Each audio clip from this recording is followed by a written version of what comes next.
uma pergunta que você falou muito da idade. Uma dúvida que me gerou. Todo mundo, naquela época, tinha essas idades? Ou era uma coisa muito especial de uma correlação direta com... Eu acho excelente essa pergunta. Você quer falar alguma coisa antes de dar uma resposta? Não, assim, eu fiquei curioso. Faz meses que eu me questiono sobre isso. Eu estudei um pouco esse final de semana quando eu te mandei o áudio, mas eu queria ver o que você tem Eu até trouxe algumas coisas aqui, mas não vou mostrar pra galera, mas só pra vocês saberem que tem aqui. Em primeiro lugar, eu estou falando de uma área agora que não é minha, viu, gente? Dá licença, eu vou falar de biologia, vou falar de antropologia, coisas que não são meu expertise de pesquisa. Então, vou trazer o que os especialistas dizem, tá bom? Num primeiro momento, vamos pensar assim, gente, esses 4 patetas aí estão com o conto da carochinha. Como é que alguém vive 300 anos? Talvez alguém tá assistindo a gente e fala assim, pô, o Rodrigo tá dando parabéns pro Thiago, eu tô decepcionado. O cara tá lá acreditando que alguém viveu 300 anos, 960 anos, quase um milênio. Não faz sentido um negócio desse. Bom, em primeiro lugar, vamos trabalhar com... O primeiro ponto para você determinar se isso procede ou não é quem está falando. Quem está falando? Por exemplo, se eu for um médico renomado de São Paulo e ele falar assim, Rodrigo, para essa questão aqui você tem isso e tem que fazer esse tratamento, por que eu acredito? Porque ele é um médico que já demonstrou ter renome. Se eu for conversar talvez com outro médico, com outro, eu falo assim, não, bobagem, você não tem isso.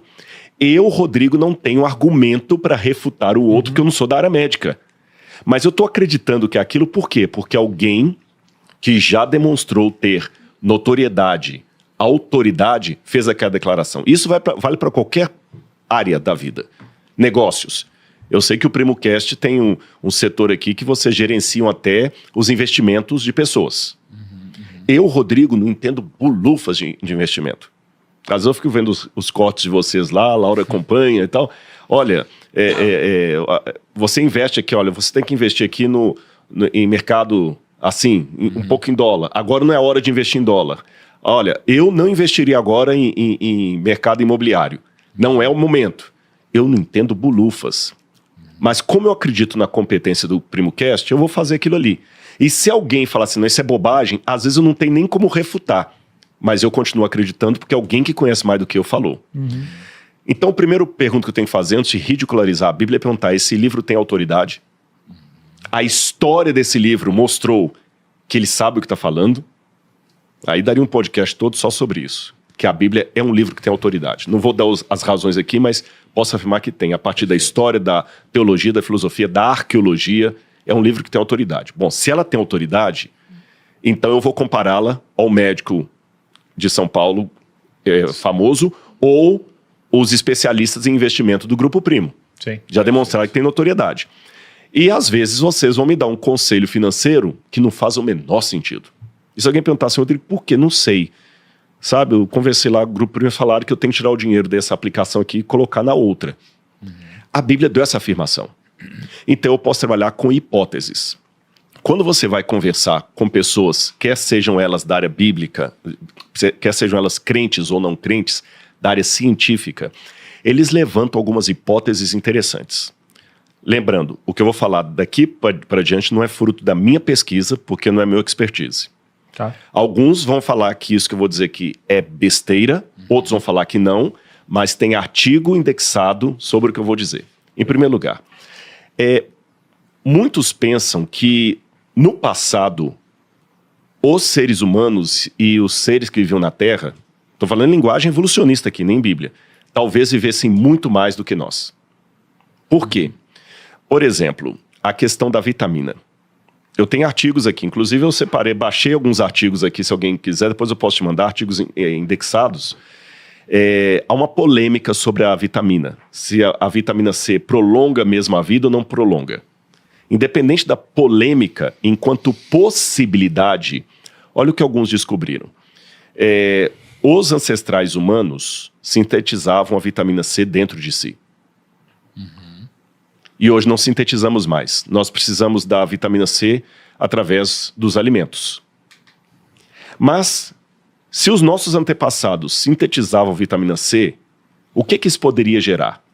Alguns artigos acadêmicos levantam a hipótese de que eles poderiam ter uma vida muito mais ampla do que a atual, porque eles sintetizavam a vitamina C dentro deles. Como, por exemplo, o papagaio, que sintetiza, eles fizeram também com alguns tipos de vermes que sintetizam, outros eles provocaram em laboratório a síntese. Eu estou fazendo um resumo de uns 10 artigos que eu li de ontem para hoje. E perceberam que aqueles vermes, por exemplo, depois da modificação genética, sintetizando a vitamina C, coisas assim, eles passaram a viver 4, 5, 6 vezes maior do que os que não sintetizavam. Há artigos também, eu tenho que ser honestos, que dizem que as conclusões da vitamina C com a longevidade não são tão eficazes, mas há realmente uma hipótese, uma suspeita, que os nossos ancestrais sintetizavam vitamina C e poderiam multiplicar o período da infância por um valor exponencial muito maior do que nós temos. Por exemplo, um papagaio vive em torno de 80 anos. Você tem que comparar a longevidade do papagaio com a nossa, sim. Esses 80 anos do papagaio equivalem a quantas vezes a infância dele? Quando é que o papagaio deixa de ser filhote para virar adulto? Quanto tempo demora? Aí, quando você fala, demora X. Ok, se ele vive 80 anos equivale a quantas vezes a infância dele? Entenderam? Então, eles também fizeram esse cálculo com o ser humano e falaram, peraí, se nós continuássemos sintetizando a nossa vitamina C, a nossa maioridade seria X vezes a nossa infância. Então, nós poderíamos viver muito mais de 100 anos. Muito mais de 100 anos. Outro estudo que foi feito, inclusive, pela Universidade de Tel Aviv, mostra indícios que o clima da Terra no passado, antes do período, lá no passado, período Cretáceo, alguma coisa assim, era um tipo de temperatura de atmosfera bem diferente. O oxigênio era diferente. Isso eu acredito totalmente. E eles fizeram projeção. Se fosse, você sabe que nós envelhecemos e morremos por causa da oxidação. E se nós estivéssemos naquele clima? Talvez nós viveríamos muito mais. Um terceiro e último exemplo que eu vou dar aqui. Os paquidermes que havia, dinossauros. Alguns especializados em dinossauros dizem que o bicho ele não nasce grandão. Às vezes o ovo dele é pequeno. Mas para ele atingir uma estatura de 4, 5 metros de altura, ele teria que ter uma longevidade muito grande. Baseado em quê? Aí eles pegam no tipo de clima que havia na Terra, no tipo de atmosfera, no tipo de síntese das vitaminas proteicas e tudo mais. Aí a pergunta é, por que hoje então não nascem mais dinossauros? Depois que explodiu lá, que caiu o meteoro, né, e destruiu os dinossauros, por que não mais? E eles dizem, porque o clima da Terra mudou.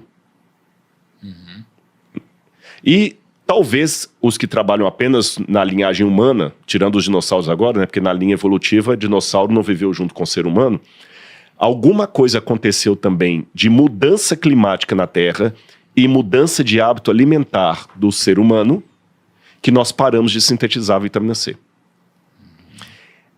E essas coisas que eu estou colocando são hipotéticas, mas são elementos que apontam para a possibilidade dos ancestrais humanos terem tido uma longevidade muito superior aos números presentes. Perfeito. Não é uma resposta absoluta, sim. É uma possibilidade. Que encaixa, ainda que enquanto possibilidade, com o relato bíblico. Porque nós tivemos duas coisas realmente que a Bíblia fala que aconteceram dos pré-diluvianos para cá. 3, na verdade. Letra A. Houve uma mudança climática na Terra, causada pelo dilúvio global. O dilúvio realmente foi uma catástrofe que mudou o clima da Terra. Letra B. Os hábitos alimentares do ser humano mudaram. Nós vamos falar disso daqui a pouquinho. Antes o ser humano era vegetariano. Depois do dilúvio que Noé passou a comer carne. O regime cárneo, ou carnívoro para seres humanos, só depois do dilúvio. Antes disso não havia. Então houve uma mudança de alimentação. Mudança climática e mudança de alimentação. Eu não sabia, pensei que o Adão tinha a machadada nos bichinhos todos e como os artigos apontam, mudança climática e de hábito alimentar. E terceiro elemento, até eu esqueci qual que era. Bom, lembrei de 2 aqui. Houve essas mudanças, então apontam para a possibilidade de que no passado nossos ancestrais... lembrei o terceiro. Depois do dilúvio, você nota que a expectativa de vida dos seres humanos começa a diminuir. Existe uma curva de estudo nisso aí. Você vê, Noé já viveu menos do que Matusalém, do que esse pessoal todo. Depois, Cão, Sem, Jafé vão vivendo menos, Noé menos. Depois, Moisés já vai diminuindo. E tem uma curva que eles calculam que faz todo sentido com essa mudança climática na Terra. Então, aí o último elemento que eu queria colocar, não somente a Bíblia, mas se você pegar todos os épicos sumerianos que falam dos que viveram antes do dilúvio, também apresentam idades astronômicas que depois caem para idades próximas das que temos hoje. Cara, vamos lá. Deixa eu contextualizar e trazer mais um ponto em cima disso. Você ficou confuso essa resposta aqui? Não é confuso, é que é difícil. É difícil, assim, É difícil, primeiro, porque é uma possibilidade. Né? Segundo, porque são muitos termos técnicos mesmo. Mas deixa eu te jogar uma outra provocação sobre a idade. Aqui em Gênesis 3, quando a gente está falando sobre a corrupção... Gênesis 3 ou 6? 6. Quando a gente está falando da corrupção do gênero humano, né? Diz o seguinte, Deus diz que a gente vai passar e viver só 120 anos. Não. Porque todo mundo pensa assim. O meu espírito não agirá para sempre no ser humano, pois este é carnal, e os seus dias serão 120 anos. Não é isso que você está querendo dizer? Eu já vi muita gente lendo isso aqui. Vamos ler o texto aqui, né? Aqui, olha, eu vou ler desde o verso 2 para ficar mais fácil. Os filhos de Deus viram que as filhas dos homens eram bonitas e tomaram para si mulheres, aquelas que, dentre todas, mais lhe agradaram. Então o Senhor disse, o meu espírito não agirá para sempre no ser humano, pois esse é carnal, e os seus dias serão 120 anos. Muitos que leem isso aqui pensam assim, expectativa de vida, então seria no máximo 120 anos. O que não parece ser o caso, porque depois disso Noé viveu mais do que 120 anos. Tá certo? O que significa 120 anos? Isso aqui é o prazo que Deus deu para a humanidade se arrepender. Porque 120 anos foi o período que Noé gastou para construir a arca. Então significa que durante o período que Noé estava construindo a arca, a cada martelada, a cada machadada, ele batia e pregava, batia e pregava. O dilúvio vai vir. Então, até essa questão de Deus decidir destruir, não foi sem aviso prévio. O cara deu 100 anos de aviso prévio. 100 anos de aviso prévio. Por isso que hoje Jesus compara a segunda vinda dele, o juízo final, aos dias anteriores ao dilúvio. Sim. Nós também estamos sendo advertidos.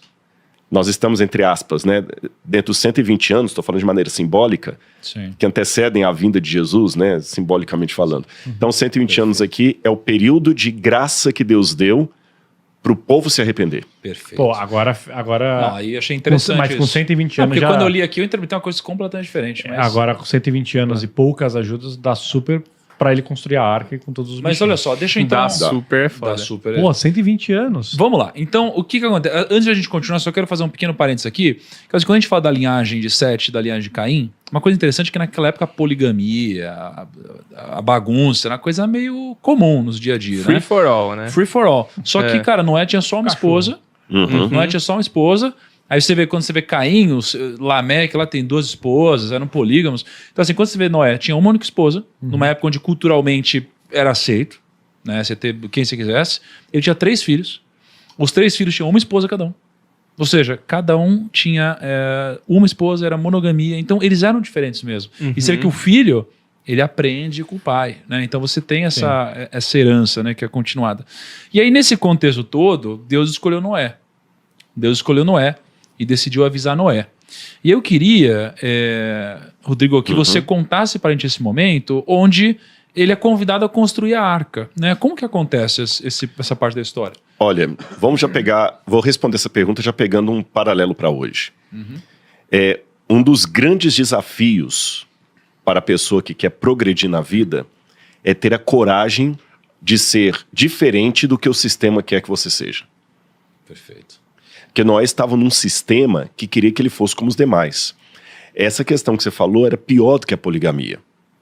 Porque quando a Bíblia fala que os homens tomaram as meninas porque acharam bonitas, né, as filhas dos homens, não era necessariamente a poligamia, era até a falta de casamento.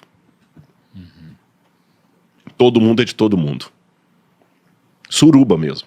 Você entendeu? Vamos pegar todo mundo. Bagunça. Tanto é que uma das palavras... Se fosse casado, não teria problema. Uma das expressões, alguma das interpretações que tem para a questão dos gigantes é que seriam homens, assim, violentos que começaram a surgir.